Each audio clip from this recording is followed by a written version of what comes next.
Assalamualaikum warahmatullahi wabarakatuh. Bismillahirrahmanirrahim. Alhamdulillahirrabbilalamin. Kita berjumpa lagi di Reading Journals, membaca jurnal, belajar baca teks bahasa Inggris.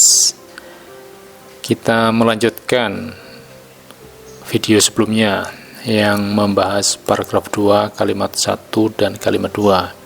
Kali ini kita akan membahas kalimat ketiga dan kalimat keempat. Jika ada masukan dan saran di video sebelumnya, silakan Anda tulis di komen di bawah video itu. Apakah saya menjelaskan terlalu cepat atau terlalu lambat atau kurang santai atau bagaimana? Baik, kita akan membahas kalimat ketiga dan keempat, masih dari artikel yang sama. Ini artikelnya saya kira menarik bagi Bapak Ibu, saudara-saudara, Mas dan Mbak, adik-adik yang belajar bahasa Inggris dengan topik authentic assessment. Bahasa Inggrisnya tidak terlalu sulit, cukup mudah. Oke, ini kalimat yang ketiga. In particular, there is a lack of clarity regarding how such assessment techniques align with intended learning outcomes and the development of so-called employability skills and other quality measures provided by regulators. Masih ingat kalimat sebelumnya bicara tentang pentingnya assessment authentic, kemudian apa yang harus diperjelas. Tapi masih perlu penting ya assessment authentic, tapi masih perlu diperjelas mengapa dan bagaimana assessment authentic harus diterapkan dan apa peran dari berbagai pemangku kepentingan. Nah, ini kalimat berikutnya ini masih menjelaskan mengapa perlu diperjelas tadi, mengapa dan bagaimana penerapan assessment authentic dan apa peran dari para pemangku kepentingan untuk mendesain, untuk mengimplementasikan dan mengevaluasi assessment authentic. In particular, ini artinya secara khusus gitu ya, maknanya ya. Maknanya itu artinya secara khusus. Khususnya there is ada a lack of clarity, ada ketidakjelasan, kekurang jelasan regarding itu di sini artinya mengenai tentang. Nah, itu perihal, itu regarding.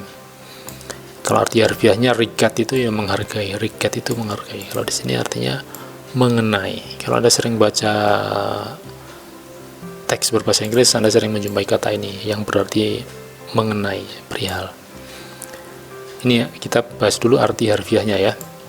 Secara khusus ada ketidakjelasan mengenai bagaimana teknik-teknik assessment authentic align with, sejalan dengan, bersesuaian dengan intended learning outcomes. Intended learning outcomes. Kita mengartikannya dari outcome dulu. Hasil learning, hasil belajar, intended, yang diinginkan, yang dimaksudkan. Kemudian the development, pengembangan dari employability skills. Maksudnya pengembangan itu di sini bagaimana kampus mendidik mahasiswa supaya memiliki employability skill, keterampilan kerja. Itu. Oke, ini subjeknya, ini verbnya ya. Kemudian mana lagi? Ini ya pasangan ya. Ini there is, ini pasangan subjek dan verb. There ya boleh disebut subjek. Kemudian ini juga subjeknya, such assessment techniques, ini subjeknya. Align with, ini objek, verbnya, align with, sejalan dengan, sesuai dengan atau tidak. Kenapa ini tidak pakai s, aligns? Ya karena ini ya tekniknya banyak. Oke. Nah, saya mengartikannya tidak secara harfiah begitu supaya mudah dipahami, enak kita mengerti, memahaminya. Nah, tadi kan bicara soal apa yang harus diperjelas. Nah, itu semua perlu diperjelas. Khususnya, nah ini particular khususnya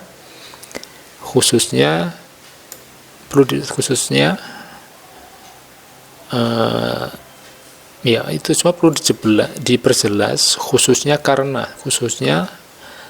sebab terdapat ketidakjelasan, a lack of clarity, terdapat ketidakjelasan regarding, tentang bagaimana teknik-teknik assessment autentik itu sejalan dengan hasil belajar yang diinginkan, juga sejalan dengan pengembangan keterampilan kerja mahasiswa, dan juga sejalan dengan ukuran kualitas lain yang ditetapkan oleh pemerintah.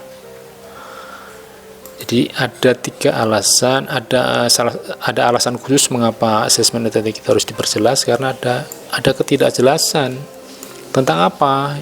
Iya tadi, kesesuaian antara teknik asesmen dengan hasil belajar. Apakah teknik asesmen ini menjamin hasil belajar, menjamin pencapaian hasil belajar yang diinginkan? Apakah teknik asesmen ini sesuai dengan keterampilan kerja yang diharapkan? Apa asesmen teknik ini bisa menjamin, mengembangkan employability skill, keterampilan kerja? Bisa nggak asesmen itu? Harusnya bisa. Kemudian yang ketiga ini adalah apakah teknik asesmen itu sesuai dengan ukuran-ukuran kualitas yang ditetapkan oleh pemerintah. Apa maksudnya ukuran kualitas lainnya? Ya, tadi kan hasil belajar dan employability skills. Ya, saya kira apakah asesmen autentik ini bisa mendukung atau menjamin bahkan tujuan-tujuan pendidikan secara umum. Ukuran-ukuran kualitas, tujuan-tujuan pendidikan, ukuran-ukuran kualitas tujuan pendidikan yang ditetapkan oleh pemerintah. Itu cukup panjang kalimatnya. Nah, ini saya menuliskan ini ada 3 hal yang 3 hal yang setara. Ini bagaimana teknik asesmen autentik sejalan dengan satu ini, hasil belajar yang diinginkan, sejalan dengan pengembangan keterampilan kerja. Yang ketiga, sejalan dengan ukuran-ukuran kualitas lain yang ditentukan oleh pemerintah. Ukuran-ukuran kualitasnya, ukuran-ukuran kualitas pendidikan. Itu poinnya menurut pemahaman saya, teknik-teknik asesmen ini apakah sesuai dengan tujuan pendidikan, sesuai dengan target pendidikan. Nah, itu ukuran-ukurannya. Tujuan dan target pendidikan tentu ada ukuran-ukurannya. Ini saya kira yang dimaksud dengan ukuran-ukuran kualitas lainnya yang ditentukan oleh pemerintah. Itu ya, kalimat yang ketiga. Baik, kalimat keempat.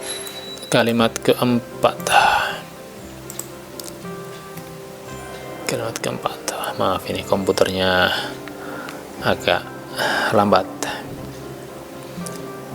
Kita lihat kalimat keempat. Certainly, given the importance of employability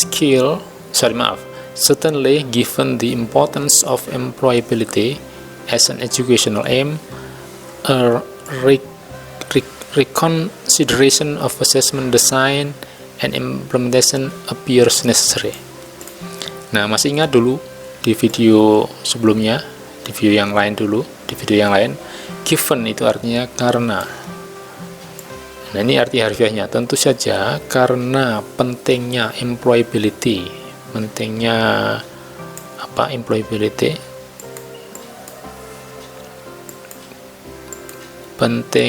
pengemal. Ini saya kira di sini employability maksudnya employability skill. Karena tentu saja karena pentingnya employability skill, keterampilan kerja sebagai tujuan pendidikan.